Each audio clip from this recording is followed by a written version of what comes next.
jacket, who hopped over in second under Richard Johnson. Watching the stragglers go over. Viking Blondes taking on.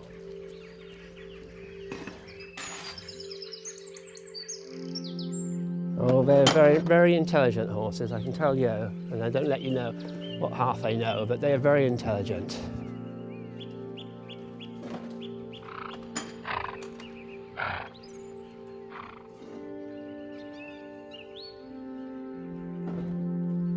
At the end of the day, most jockeys could go and ride any of these, whether it's Richard Johnson, A P McCoy or anybody, and sit on them, school them and race ride them. They're naturally riders and naturally jockeys. But Richard Johnson and McCoy are seriously dedicated to what they're doing and very good and aggressive and strong. It's like horses. You get a lot of also-rans, you get a lot of also-rans in jockeys. You don't get your A P McCoys and your Richard Johnsons every day. They're the top. They're the best, basically.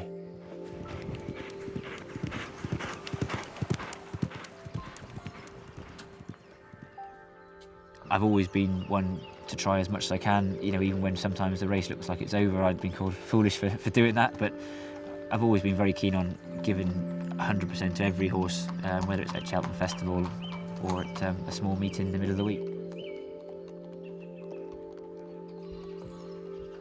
I think that makes a massive difference between being successful and just being another job, probably.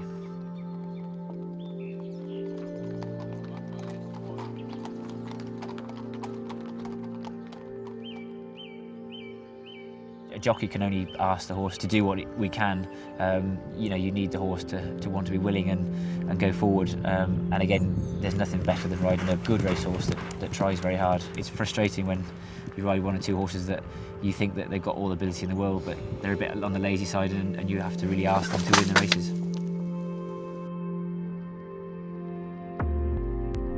I suppose it's a bit like football, rugby, you know, any sport.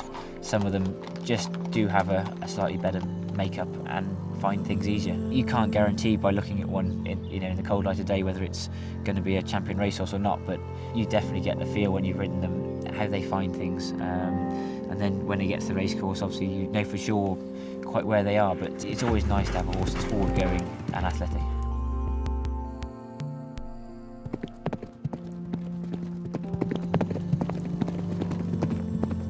I've been very lucky at Cheltenham to win the major races at the Cheltenham Festival, like the Gold Cup, the Champion Hurdle. But as a jockey, for me the most important thing would be to be champion jockey. That's one other thing that I would love to do before I retire.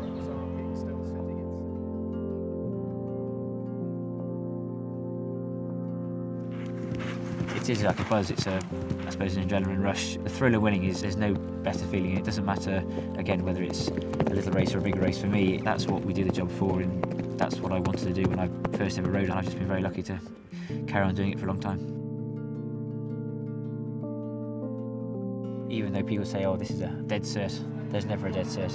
Especially with jump racing, I think it is the even bigger aspect that you just never know what's going to happen. You and your mates can always have a different opinion. I think it's a great day out for everybody.